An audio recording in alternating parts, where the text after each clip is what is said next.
ফেসবুকে প্রতিনিয়ত বড় ভিডিও না আপলোড করলে কখনোই সফলতা অর্জন সম্ভব না। ফেসবুকে আমি অনেক দিন ধরেই কাজ করছি আর রিলস ছবি নিয়ে কাজ করছি, যার জন্য কখনোই সফলতার মুখ দেখতে পাচ্ছি না। আসসালামু আলাইকুম বন্ধুরা, কেমন আছেন সবাই? আমি আপনাদের সাথে আজকে আমার একটা বড় ভিডিও শেয়ার করছি, পাশাপাশি কিছু টিপসও শেয়ার করব। তো আমি আজকে নাস্তা করার পর ভাবতেছিলাম যে সারাদিন কি ভিডিও আপলোড করব, যার জন্য ছবি বেশিরভাগ ক্ষেত্রে আপলোড করি। তো ভাবলাম যে দেখি আজকে যে কাজগুলো করি সেই কাজগুলো দিয়ে আমি কোনো ভিডিও তৈরি করতে পারি কিনা।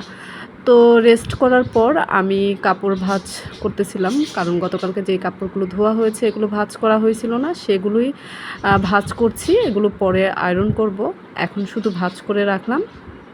কাপড়গুলো ভাঁজ করতে করতে ভাবতেছি যে আসলে এভাবেই আমাদের ভিডিও বানানো উচিত। যেহেতু আমি চাকরিজীবী, অন্য সময় পাই না, তাই এভাবেই ভিডিও করা উচিত। কাপড় ভাঁজ করার পরেই আমি বারান্দায় চলে আসলাম আমার গাছগুলোকে দেখতে, কারণ এখন অনেক বেশি গরম পড়ছে। আপনারা যারা বাগানি আছেন তারা জানেন যে গাছগুলো নিয়ে এখন কতটা কষ্ট করতে হচ্ছে।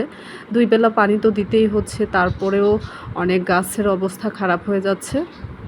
তো গতকালকে সন্ধ্যায় আমি পানি দিয়েছি, তারপরেও মনে হলো কিছু গাছকে আরেকবার পানি দেওয়া দরকার। এজন্যই আমি গাছগুলো দেখতেছিলাম, আর যেটাতে পানি দরকার সেই গাছেই শুধু পানি দিচ্ছিলাম।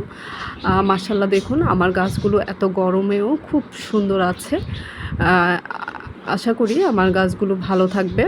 এরপরে আমি আমার রুমে চলে আসলাম। রুমে যেহেতু 2টা গাছ আছে, এই 2টা গাছেও একটু পানি দিয়ে নিলাম। যদিও রুমের মধ্যে গাছগুলো রাখলে প্রতিদিন পানি দিতে হয় না, তারপরেও 2-3 দিন পর পর তো পানি দিতেই হয়।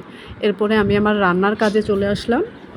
তো প্রথমেই আমার বাসা থেকে হলুদ পাঠিয়েছিল বেশ কয়েকদিন আগে। এগুলো আসলে সময়ের অভাবে তুলে রাখা হয় নাই।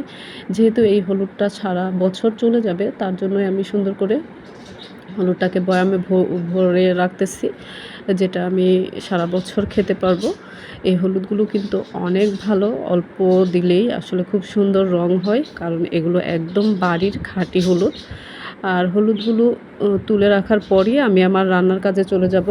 তো কি রান্না করব বুঝতে পারছি না। আজকে যেহেতু ছুটির দিন, আজকে একটু ভালো মন্দ রান্না করতে পারবো। পরবর্তীতে পুরো সপ্তাহ ব্যস্ততার মধ্যে দিয়ে চলে যায়, তাই আমি দেখতেছিলাম ফ্রিজে কি অবশিষ্ট আছে সেগুলো আজকেই রান্না করে ফেলা দরকার, না হলে পরবর্তীতে নষ্ট হয়ে যাবে। কারণ সারা সপ্তাহ ধরে সংক্ষেপে রান্না করার চেষ্টা করি। এই যে দেখুন, এই সবজিগুলো একটু খারাপ হয়ে গেছে, কারণ বেশ কয়েকদিন আগে থেকে ফ্রিজে পড়ে আসছে। পটলগুলোকে আজকে ভর্তা করব ভাবছি। আর আমার হাতে যেটা দেখতেছেন এটা হচ্ছে কলার থোড়। এই থোড়টা চিংড়ি মাছ দিয়ে রান্না করলে বেশ মজা লাগে। আজকে আমি এগুলোই রান্না করব।